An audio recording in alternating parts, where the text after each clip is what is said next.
নমস্কার বন্ধুরা, সন্ধ্যার রান্নাঘরে আপনাদের স্বাগত। আবারও চলে এসেছি নতুন একটা রেসিপি নিয়ে। আজকে রেসিপি আম দিয়ে রুই মাছের ঝোল। দেখুন বন্ধুরা, এখানে আমি একটা আম নিয়েছি। এই আমটা এবার আমি কেটে নেব মাছের ঝোল করার জন্য। একটা বড় সাইজের আম আমি হাফটা কেটে নিয়েছি। আমি এইটা এখন কেটে নেব। দেখুন বন্ধুরা, আমি মাছের ঝোল করার জন্য নিয়েছি এখানে বড় সাইজের একটা আলু খোসা ছাড়িয়ে লম্বা লম্বা করে কেটে নিয়েছি। এখানে হাফ আম খোসা ছাড়িয়ে লম্বা লম্বা করে কেটে নিয়েছি। এখানে একটা পেঁয়াজ কুচি কুচি করে কেটে নিয়েছি, একটা টমেটো কেটে নিয়েছি, আর 3টে কাঁচা লঙ্কা নিয়েছি। আর দেখুন বন্ধুরা, এখানে রুই মাছ আমি 4 পিস নিয়েছি, ভালো করে ধুয়ে নিয়েছি। দেখুন খুব সুন্দর করে ধুয়ে নিয়েছি। এবারে দিয়ে দিচ্ছি এর মধ্যে নুন, আর দিয়ে দিচ্ছি 1 চামচ হলুদ গুঁড়ো। এবার ভালো করে এটা মেখে নেব মাছের সাথে। মাখানো হয়ে গেছে, এবার সাইড করে দিচ্ছি।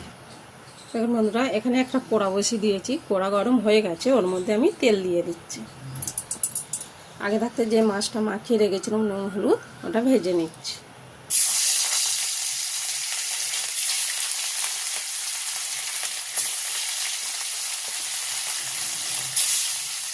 দেখুন বন্ধুরা, এক পিঠ মাঝে মাঝে হয়ে গেছে, আমি উল্টে দিচ্ছি।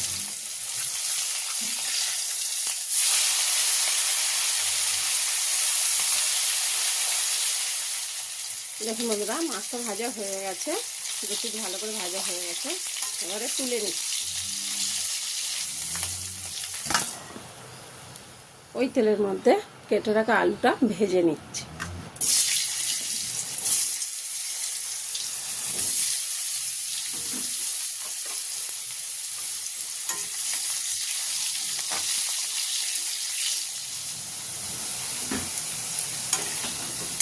দেখুন বন্ধুরা, আলুটা ভালো করে লাল লাল করে ভাজা হয়ে গেছে।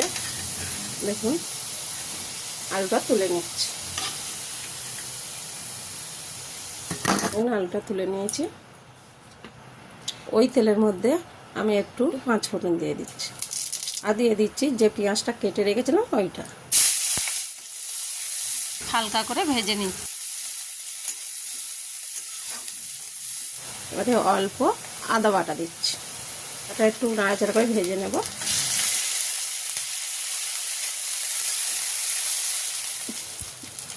যে আমটা কেটে রেখেছিলাম আর আলুটা ভেজে রেখেছিলাম, দুটো একসাথে দিয়ে দিচ্ছি। হালকা করে ভেজে নেব।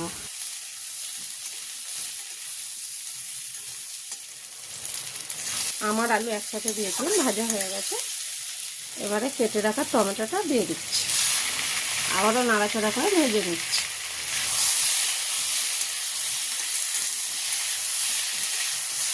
গরমকালে একদম ভাত খেতে ইচ্ছা করে না, তবে এইভাবে যদি মাছের ঝোল বানানো যায় তাহলে ভাত খেতে কোনো অসুবিধা হবে না, আরও বরং 2টো ভাত বেশি খাবেন।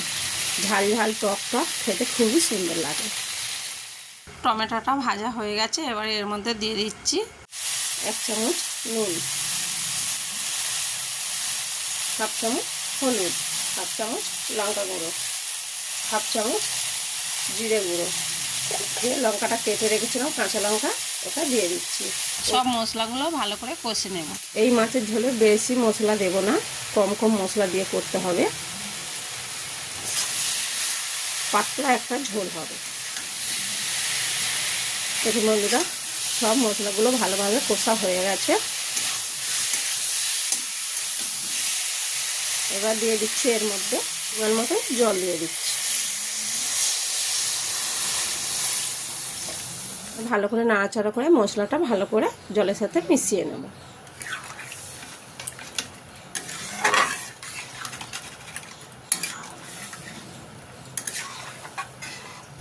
জল দেওয়া হয়ে গেছে, চাপা দিচ্ছি, 10 মিনিট ফুটিয়ে নেব। 10 মিনিট হয়ে গেছে, ঢাকাটা খুলছে।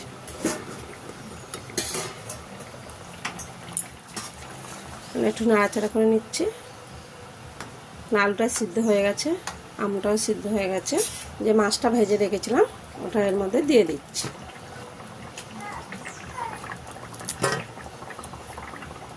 আবার একটু নাড়াচাড়া করে দিচ্ছি।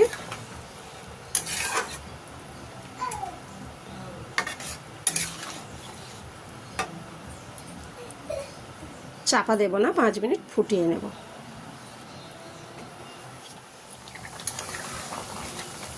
এবার 5 মিনিট হয়ে গেছে, লাগিয়ে নিচ্ছি। দেখুন বন্ধুরা, আম দিয়ে মাছের ঝোল তৈরি। এই মাছের ঝোলটা আপনারা অবশ্যই বাড়িতে বানিয়ে একবার খেয়ে দেখবেন। আর আমার ভিডিও যদি ভালো লেগে থাকে কমেন্টে জানাবেন।